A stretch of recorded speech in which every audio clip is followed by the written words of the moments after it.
नमस्कार। सभी पेंशन धारकों के लिए बहुत ही बड़ी और इम्पोर्टेंट खबरें निकल कर सामने आ रही हैं, जिसके बारे में दोस्तों आज की इस वीडियो के अंदर बात करेंगे।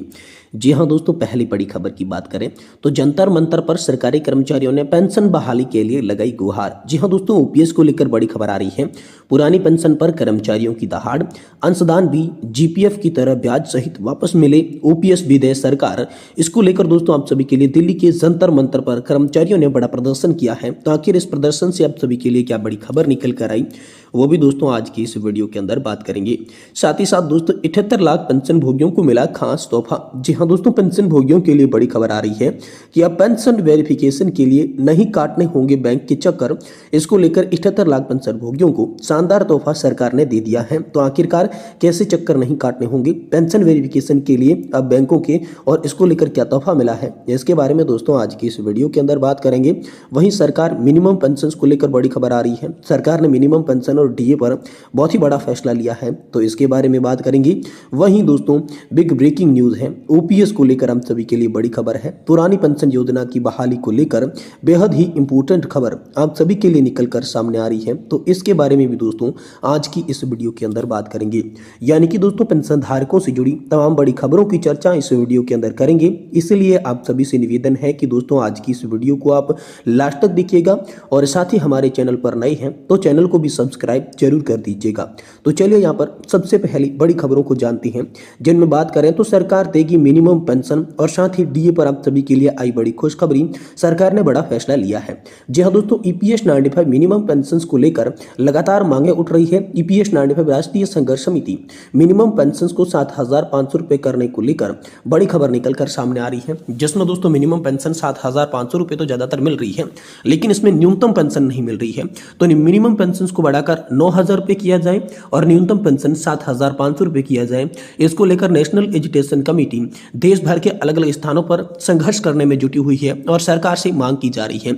साथ ही सरकार से मांग ये हो रही है कि यहाँ पर पेंशन धारकों को मिलने वाला डीआर में भी बढ़ोतरी की जाए। कर्मचारियों के बराबर डीआर यहाँ पर जो है पेंशन धारकों को मिलना चाहिए। केंद्र सरकार के बराबर सभी राज्यों के अंदर पेंशन धारकों को डीआर का लाभ दिया जाए। इसको लेकर भी आप सभी के लिए हाल फिलहाल में मांगे तेज हो गई है। वहीं दोस्तों पुरानी पेंशन योजना को लेकर हम सभी के लिए बड़ी खबर आ रही है। जंतर मंतर पर सरकारी कर्मचारियों ने पुरानी पेंशन बहाली के लिए लगाई गुहार। जी हां दोस्तों, पुरानी पेंशन पर कर्मचारियों की दहाड़ सामने आ रही है। अंशदान भी जीपीएस की तरह ब्याज सहित वापस मिले और ओपीएस भी दे सरकार। इसको लेकर दिल्ली के जंतर मंतर पर बड़ा प्रदर्शन हुआ है। तो चलिए जानते हैं पूरी खबर को विस्तार से। देखिए दोस्तों, national mission for old pension scheme Bharat के बैनर के तले हजारों कर्मचारियों ने रविवार को दिल्ली के जंतर मंतर पर रैली आयोजित कर प्रधानमंत्री नरेंद्र मोदी से पुरानी पेंशन बहाली की मांग की। All India NPS employees federation देश भर में पुरानी पेंशन बहाली के लिए national mission for old pension scheme Bharat के नाम से आंदोलन चला रहा है। और यहाँ पर जो है all India NPS employees federation की राष्ट्रीय अध्यक्ष डॉक्टर मंजीत सिंह पटेल ने कहा कि देश भर के लाखों कर्मचारियों को यकीन है ये मामला भी पीएम मोदी के नेतृत्व में ही हल होने वाला है। जंतर मंतर पर जम्मू कश्मीर, पंजाब, चंडीगढ़, दिल्ली, हरियाणा, उत्तर प्रदेश, उत्तराखंड, बिहार, छत्तीसगढ़, मध्य प्रदेश, महाराष्ट्र, मिजोरम, नागालैंड, मणिपुर, तेलंगाना व दिल्ली सहित विभिन्न राज्यों की केंद्र सरकार के कई विभागों में कर्मचारी इस रैली में शामिल हुए। डॉक्टर मंजीत सिंह पटेल राष्ट्रीय अध्यक्ष all India NPS employees federation की अध्यक्षता में हुई इस रैली में पेंशन जय घोष महारैली नाम दिया गया। उन्होंने कहा कि इस आंदोलन को देश भर के केंद्र और राज्यों के 100 से अधिक कर्मचारी संगठनों का सहयोग और समर्थन भी प्राप्त हुआ है। रैली को संबोधित करते हुए पटेल ने कहा कि पहले भी भारत सरकार के कर्मचारी हित के कब दबाव आए, हमें उम्मीद है कि इस बार मोदी सरकार कर्मचारियों की पुरानी पेंशन बहाली की मांग को पूर्ण रूपेण जरूर पूरा करेगी। यह आंदोलन पूरी तरीके से गैर राजनीतिक है। हम लोग किसी पार्टी के द्वारा समर्थित नहीं किए गए हैं। हमारी मांग भाजपा या कांग्रेस ने नहीं बल्कि भारत की सरकार से है। फेडरेशन के अध्यक्ष पटेल ने कहा कि जब भारत सरकार सेवा काल में डेथ या फिर डिसेबिलिटी के केस में एनपीएस कर्मचारियों के लिए ओल्ड पेंशन का विकल्प चुनने का प्रावधान कर सकती है, तो उसी विकल्प का प्रावधान सेवानिवृत्ति या स्वैच्छिक सेवानिवृत्ति और अनिवार्य सेवानिवृत्ति पर क्यों नहीं दे सकती।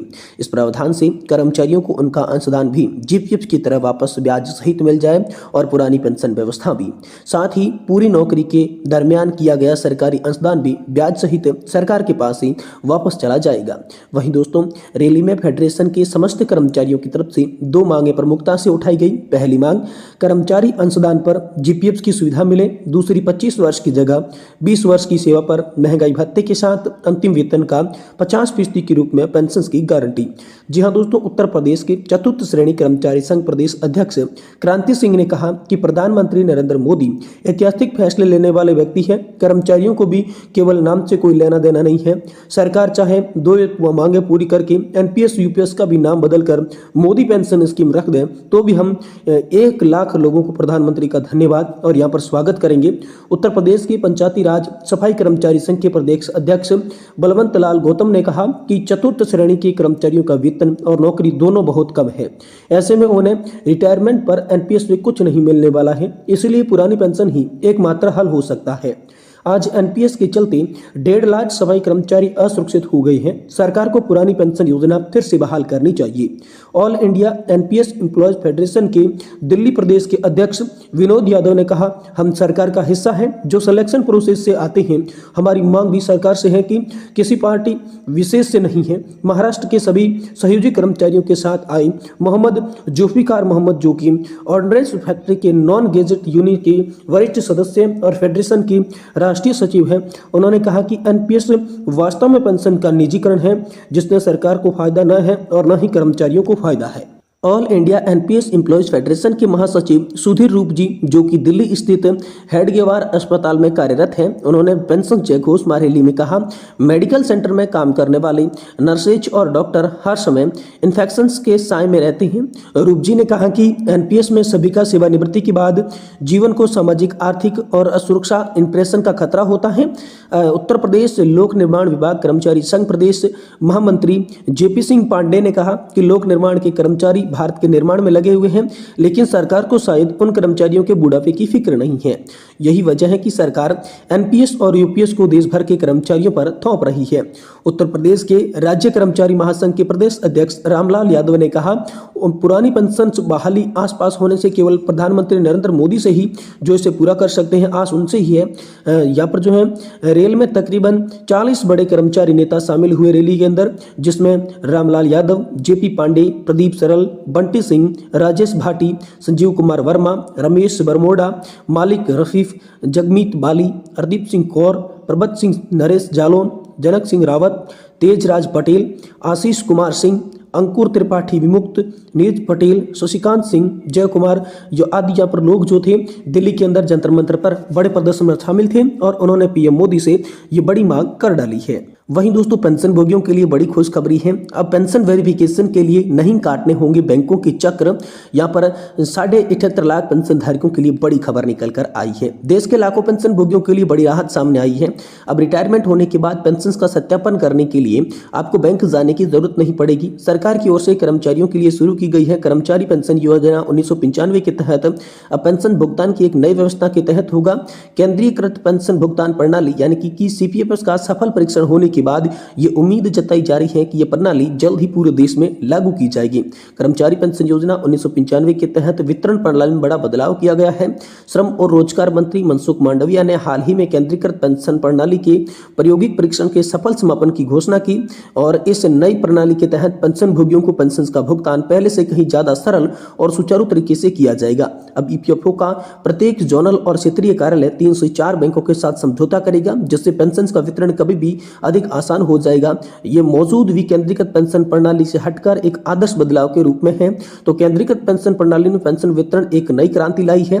इस प्रणाली के तहत पेंशन भोगियों को अपनी पेंशन के लिए किसी भी बैंक जाने की जरूरत नहीं होगी। पेंशन जारी होते ही वह सीधे उनके खाते में जमा कर दी जाएगी। ये प्रणाली ईपीएफओ के आधुनिकीकरण की दिशा में एक बड़ा कदम है, जो पेंशन वितरण को और भी आसान बनाती है। सीपीपीएस के द्वारा पेंशन भोगी देश में कहीं भी किसी बैंक से अपनी पेंशन प्राप्त कर सकते हैं और जिससे पहले की लंबी प्रक्रिया और बैंक जाने की परेशानियों से कर्मचारियों को निजात मिला है। तो ये बड़ी खबर दोस्तों आप सभी के लिए केंद्रीकृत पेंशन प्रणाली की नई जो वितरण प्रणाली है उससे निकल कर आई है कि इससे कर्मचारियों को फायदा होगा। तो 78 लाख कर्मचारी इससे लाभान्वित होंगे और जल्द ये प्रणाली पूरे देश के अंदर लागू होने वाली है, क्योंकि इसका ट्रायल सफल हो चुका है।